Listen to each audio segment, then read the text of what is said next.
Thanks again for being here. Earlier this morning, I promised that you would hear from some of our leadership communities. And so the time has come. And I'm really excited to invite 4 representatives to share with you their journey over the last few years, tell you what they've accomplished, what they've learned, and lessons that you can take to incorporate into your work. So we will start with Stigge-Kaufman. She's the Executive Director of Communications and Strategic Partnerships in East St. Louis, District 189. Good afternoon. Again, I'm Sydney with the East St. Louis School District, and I would like to, as I begin my presentation, for other members of the greater East St. Louis community, my team members in the room, to just please stand or wave at the very least, because as we all know, it takes a team to make it all happen. Thank you. In the greater East St. Louis community, we have approximately 5,000 students between the ages of preschool through grade 12. They include 97% who are Black, 1.5% approximately who are Hispanic. Over 99% are low income, with 45% living below the poverty line. There are a number of community challenges our students and youth have to face, including trauma, adverse childhood experiences, high community crime rate, and more. We joined the network 10 years ago. And the reason is because a child's zip code should not determine their destiny. Our goal is to create the community conditions for youth to thrive across all demographics. And we knew when we came together 10 years ago that this was essential for us to work in partnership with one another, because the work cannot be done alone by one school, one district, or one community-based organization or nonprofit. Some of our successes in the past 10 years include increasing early college credits, such as our Running Start program in partnership with Southwestern Illinois College, where our students have the opportunity to earn a simultaneous high school diploma as well as their associate's degree. We've also increased dual credit courses and courses such as transitional math to ensure that our students are prepared for post-secondary success. We've increased industry recognized certifications, as well as college and career pathway endorsements. And our youth really enjoy thriving with their STEM challenge partners from industry sector. We've also increased advanced placement classes and other academic rigorous classes, such as our AVID, or advancement via individual determination, and competency-based education at our alternative school.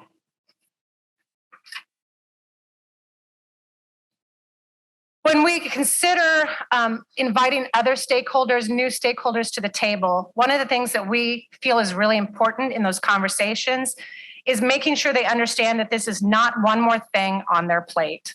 You have to make sure, as you're integrating new partners, that they understand that this is part of their current work. And they also want to know, I feel, how authentic you are. What's the skin in the game you have? What are you bringing to the table? How committed are you? That could take place in many different formats, anything from a data sharing agreement, but just greater transparency. Because the system clearly has to work better when we work together. Currently, and in the next 2 years, our community is focused on external coaching that we are receiving from One Goal, as well as NIU Ed Systems and Liberated Way. And what's wonderful is all 3 of these entities are communicating with one another so that they can best support us in the work on the ground. I feel like currently where we are is really going back to some of the basics with continuous improvement cycles, really focusing on the processes. What we found is that sometimes to really make things happen quickly, you get the right people in the room, those movers and shakers who can make things happen. They agree on the focus and they make sure it gets done. So we've had successes because of that reason. But now we're realizing also that we need to get other stakeholders engaged in the process to ensure that there's systemic change and cultural shifts that are longer lasting. So for us right now, that's even better communication amongst like the counseling staff at our high school, advancing then to all of the teaching staff at our high school. Going back to the basics also means really connecting with every stakeholder, ensuring that those youth that we revisit conversations with them. They are the foundation. We have to go back to them to get regrouped on what's working and where we still need to improve. We've been examining our root causes, and sometimes that's been eye-opening. You know, all of us from time to time could sometimes make excuses. Oh, well, this isn't going to work because there's no transportation or because there's too much crime or whatever. But when we truly take a look at some of the root causes, we are realizing that sometimes it's just things that we do have control over, and it's the actors in the room can make the change to happen. And I also encourage you to just continue to look back at the data. We've been talking about that in multiple sessions today, revisiting data, setting those SMART goals, and then seeing where you land. If you're considering being part of a leadership community, what I encourage you to remember is that there are key accesses to resources and supports, valuable coaching and thought partnership that comes from being part of a leadership community. And I encourage you to really look at these pictures on the screen. These are some of our East St. Louis youth. When you look at the faces, you will see that our youth are smart, they're resilient, they're strong, they're beautiful.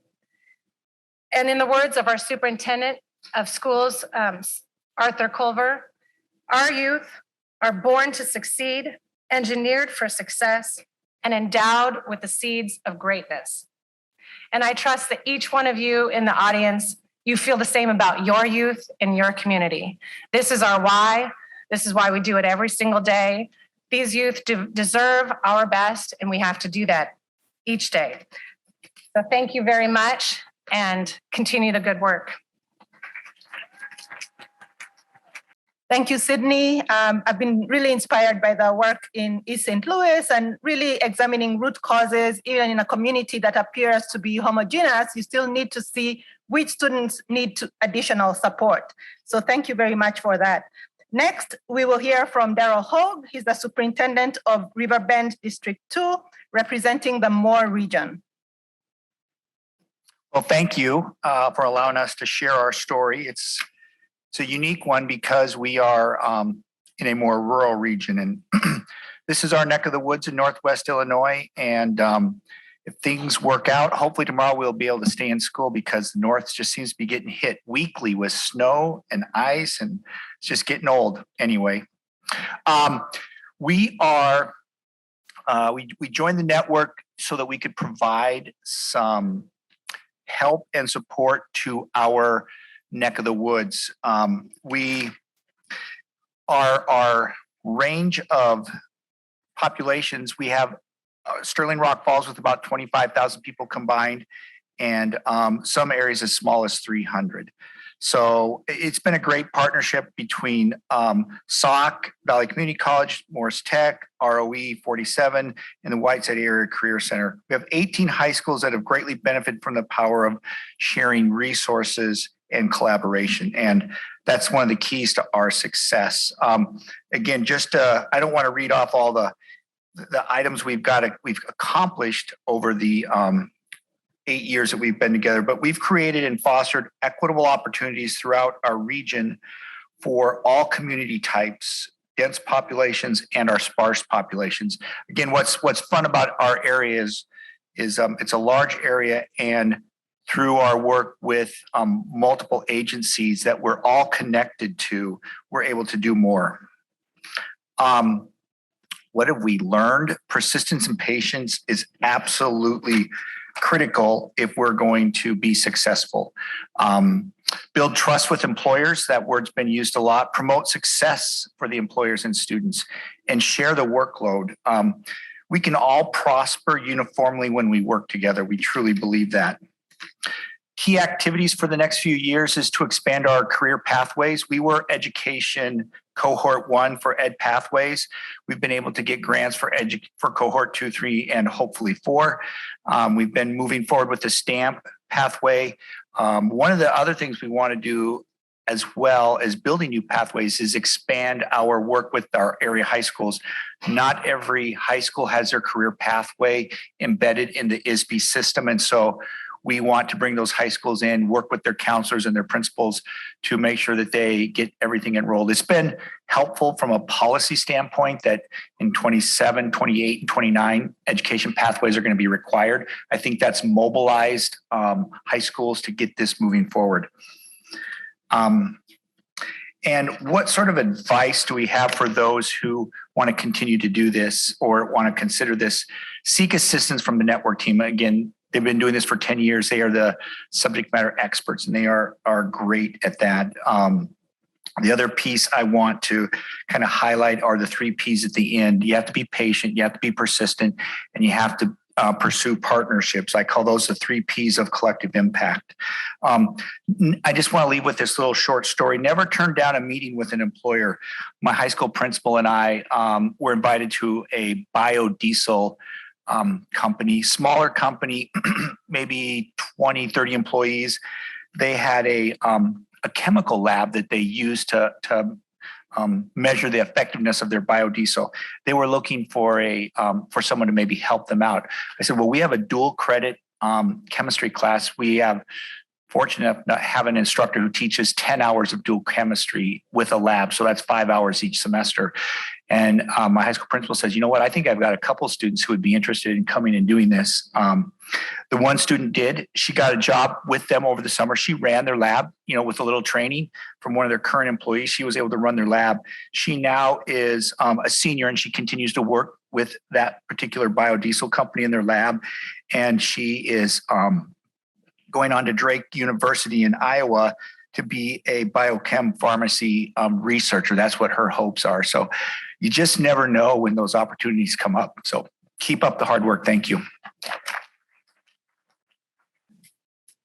Thank you, Darryl. One thing that he didn't mention was that he came to a conference by himself in 2017. He was the only representative from his region and went back to his community and said, guys, we need to join this network. And he pulled folks together, and the group has continued to work together since then.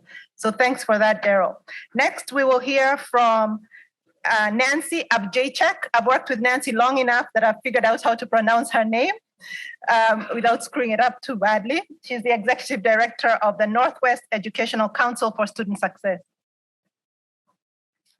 Good afternoon. As Edith said, I'm Nancy Awdziejczyk, Executive Director of NECSS, the Northwest Education Council for Student Success. And I want to thank Ed Systems for inviting me to share the good work of our region. And I especially want to thank Edith for all those emails encouraging you all to register. And then those emails that said, we only have 10 spots left. And then it's sold out and hurry up. And that raised my anxiety level like so much every email I got. So thank you. I'm glad everyone was here and it's sold out and we're scalping tickets. So a little bit about NECSS. We are a large, diverse region in the Northwest suburbs. We stretch from Elk Grove Village all the way up through Barrington. It includes high school districts 211, 214, and community district 220, as well as Harper College. We have 12 high schools, 93 elementary and middle schools, and 10 alternative schools. Why did we become a leadership community? In 2015, NECSS was a newly reimagined partnership that was formed with the intent of leveraging the greater regional resources to ensure students are prepared to succeed educationally and acquire the skills and knowledge needed for the career pathway of their choice. With our unique organizational structure, the partnership was poised to engage in meaningful work for the students of our region. The network offered resources and supports in this work, as well as the opportunity to collaborate and share best practices with other forward-thinking institutions across the state. So some of our successes since we've joined the network is Power 15, which is our earliest and most persistent initiative. As Dr. Lloyd referenced this morning, we all know that high school graduates who graduate with post-secondary credits are more likely to persist and complete a post-secondary credential. The Power 15, through the Power 15, we want students to leave high school with at least 15 post-secondary credits, either through AP or dual credit. So since 2016, we have increase the number of students from 24% to 33.6% who graduate with 15 or more post-secondary credits. And students who earn 8 or more credits, which I think is like the next level down, is 55.9%. So I think that's a pretty incredible feat.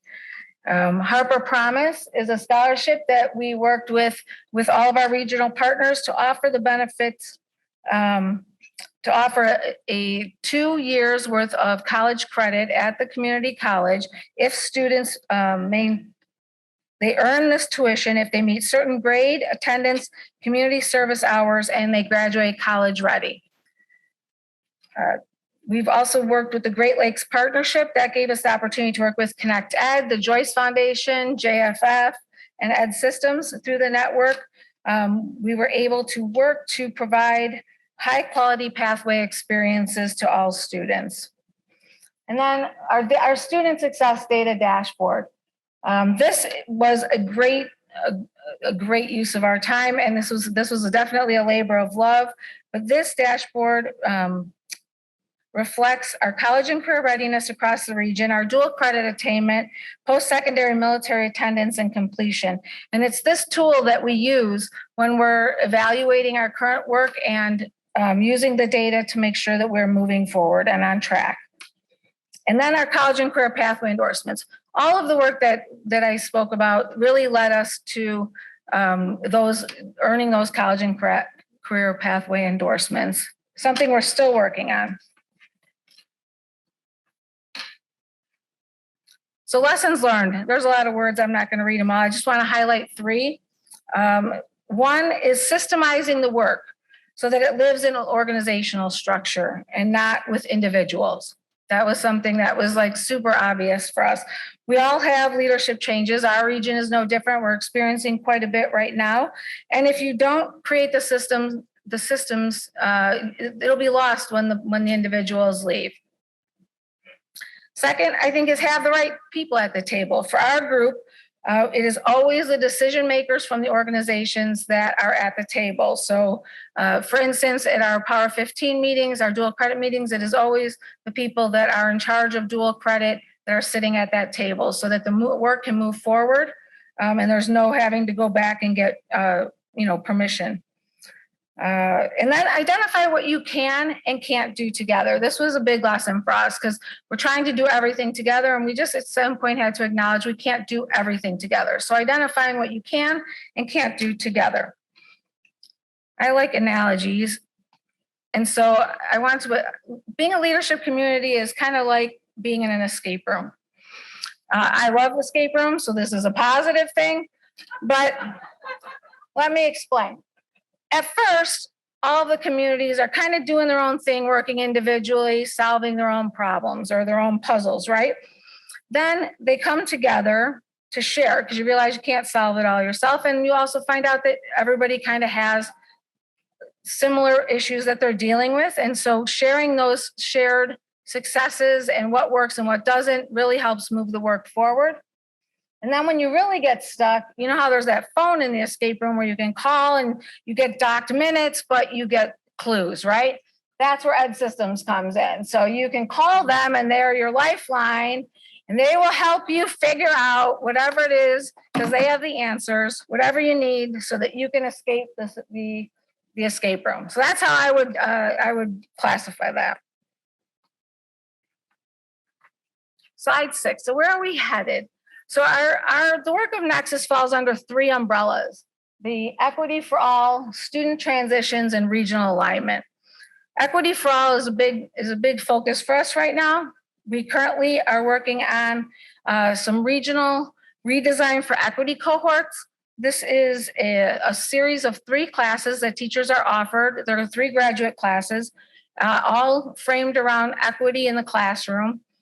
At the end of this, they receive a summer stipend to reimagine their coursework through the lens of equity. Then they can continue to collect the data to compare to see if they're making an impact. In the last 2-3 years, we have held 2 suburbanization of poverty events where we did poverty simulations. We did it for our counselors, we did it for our administrators. We're now developing action steps to hold regional professional development specifically to support the changing demographics in our region. Sorry, wasn't going to continue. Finally, we are working on a regional equity and social inquiry doctoral cohort with NIU, where teachers in our region can participate in a cohort to get their PhD in equity and social inquiry. This is specifically, the work in this cohort will be specific to the work that we're doing in our region. So it will not be just this, idea. It will be actually grounded in the work that we're doing in our districts. Student transitions, we are continuing to work on our college and career pathway endorsements to expand them and to reimagine them. And then our regional alignment, we're currently working on building regional workforce capacity through regional pathway events. So last year we focused on the IT pathway. This year we had an education pathway, and our intent is to create a rotation that would, a 4-year rotation, so that students would have an event that they could attend within their 4 years that's in their pathway. And then continuing our dual credit work through increased collaboration between faculty. Our focus is to bring faculty together because we know that's when the most meaningful work happens. What advice do we have? First, make sure leadership is on board, because it's amazing how many people will show up when they know that the boss is, the work is important to your boss. Be open to sharing, and it's not always sharing the celebrations, it's sometimes sharing what doesn't work to prevent other people from having to experience the same pitfalls that you have. Make sure you have the bandwidth. This work takes time and resources to be successful. But I would say if you're thinking about it, you should jump in and see what it's all about, because it's been a great experience. So thank all of you for everything that you do for students every day, and keep up the good work. Thank you, Nancy, and great job, NECSS. We've been really inspired by your commitment to really reducing the gaps in student demographics for students who are taking dual credit. So thanks for all that you do. And last but not least will be Kari, Rauh, the Director of Workforce Solutions with the Greater Peoria Economic Development Council. Well, thank you, Edith, and thank you to everyone who was involved in putting this conference together and your tireless commitment to work on behalf of us as leadership communities. As Edith mentioned, my name's Kari, Rauh, and I've been in this work a little over 2 years, but I recognize that I have the incredible honor and privilege to share about outcomes that many of which was accomplished when I wasn't here. And so huge shout out to everyone in Greater Peoria who's been working tirelessly to make this happen. So a little about Greater Peoria. We represent 5 counties in the heart of Illinois, halfway in the state. Also a lot of words on the screen, but something I want to highlight in terms of the post-secondary credentialing attainment, something we're all interested in. We're at 41%. That doesn't include the credentials that are not necessarily a college or not necessarily a baccalaureate or an associate's credential. We're trying to figure that out as a region, how to track that credential in light of retaining population in our region as well. But we recognize we have a long way to go to get to that 60%, but we're further than we were a few years back before we joined the network. Partners that are engaged in the work as a leadership community, we've been so blessed to have just an incredibly diverse and collaborative community that's coming together at the table, both in the for-profit and the not-for-profit space, public and private entities, educators, and industry.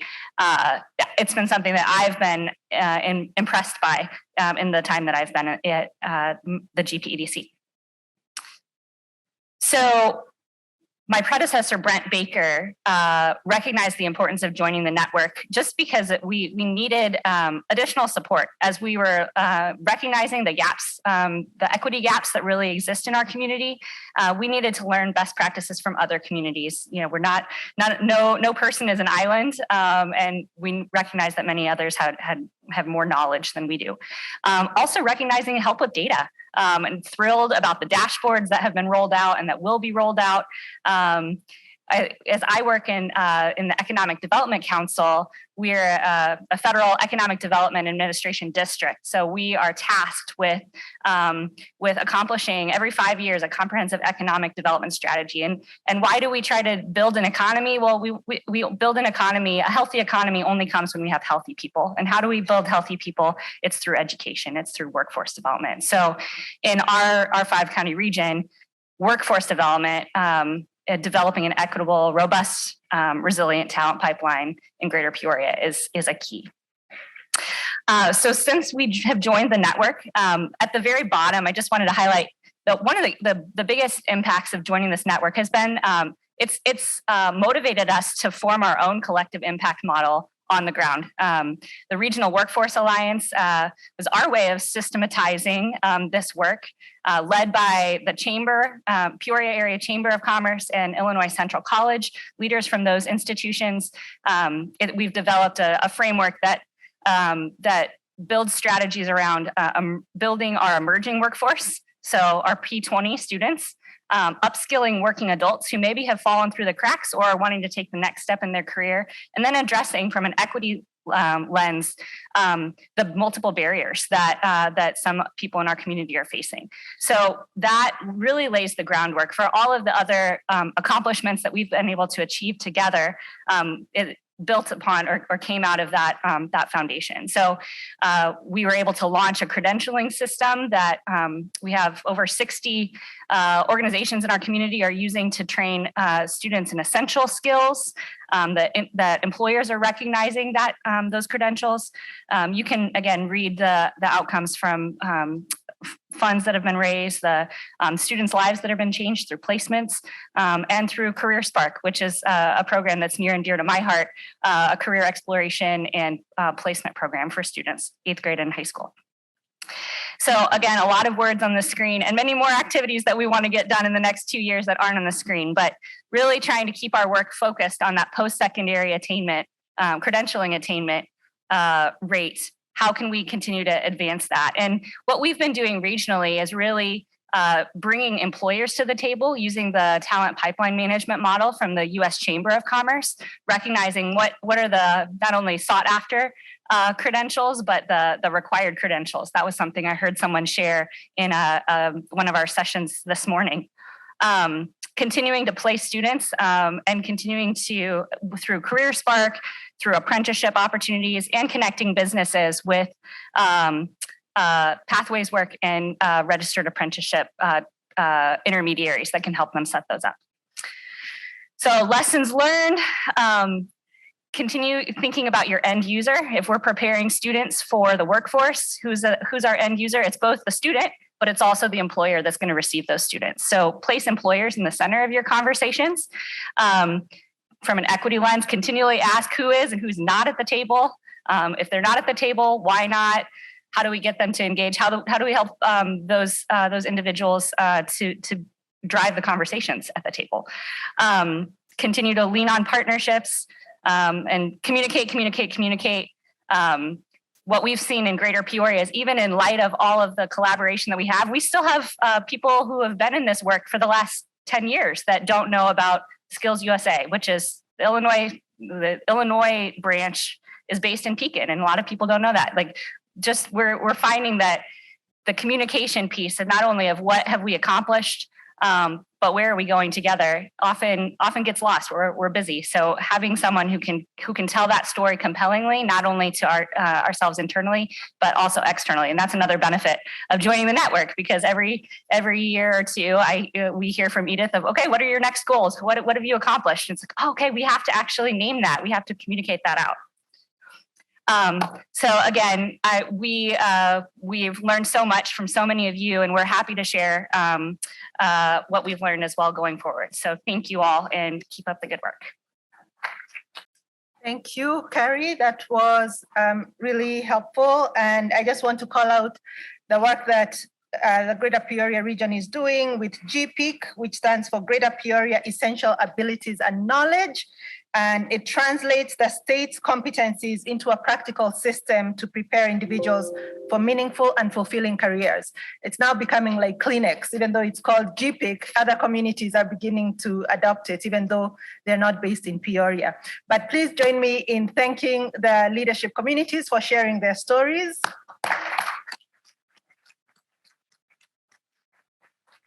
And because it's our 10th anniversary, we also want to recognize all leadership communities.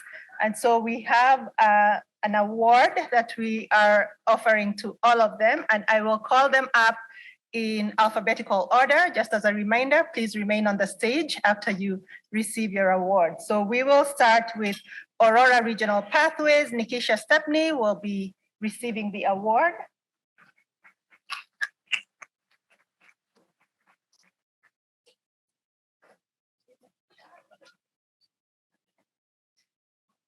For Black Hawk Region Pathways, Richard Bush will receive the award.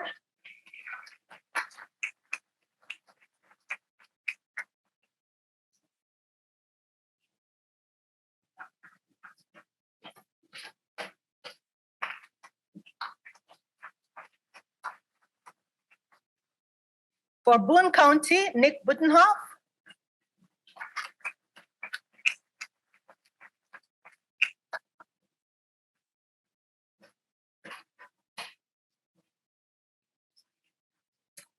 For Chicago Public Schools, Sarah Rudofsky.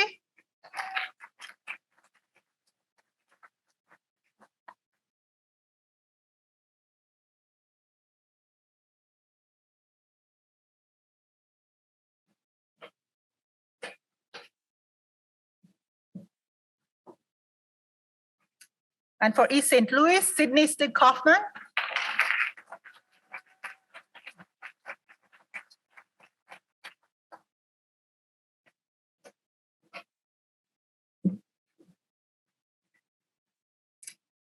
And Lhasa Chicago couldn't be here, but we will accept the award on their behalf. I feel like I'm at the Oscars, always wanted to say that. For Evanston, Neil Gambo.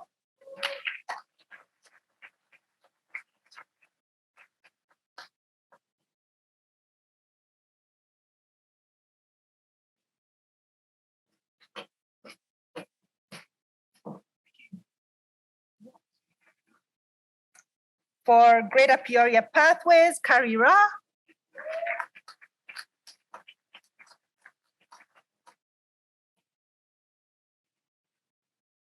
For Lake County, Michael Karner.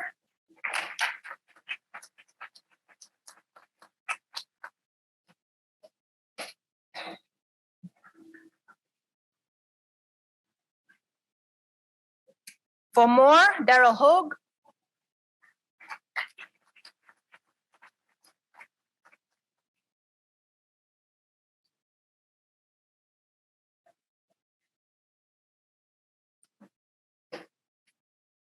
Thank you, Darryl.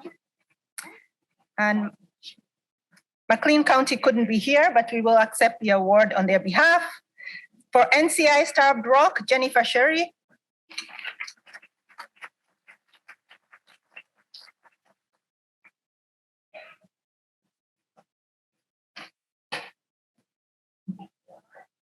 For NECSS, Nancy Awdziejczyk.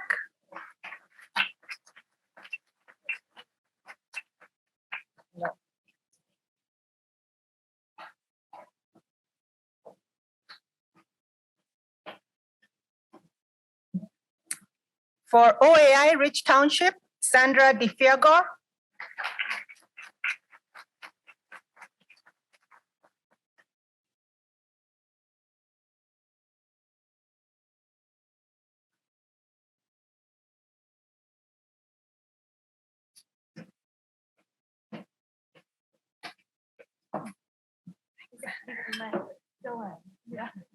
For Rockford, Jessica Hayes.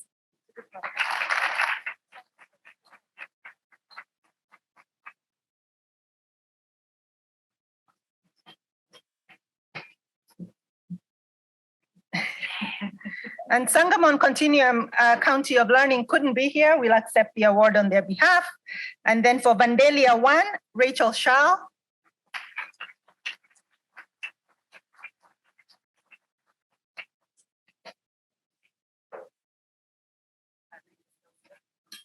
And for Vermilion County, Nick Chatterton.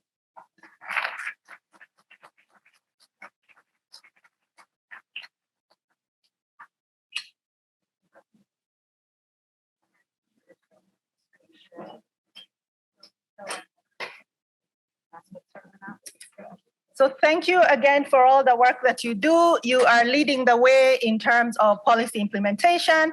These are the communities, like I said earlier, have brought together partners from different sectors and have committed to use a collective impact approach, have identified goals that they want to focus on, committed to using data, and are really working together to move the needle on increasing post-secondary attainment.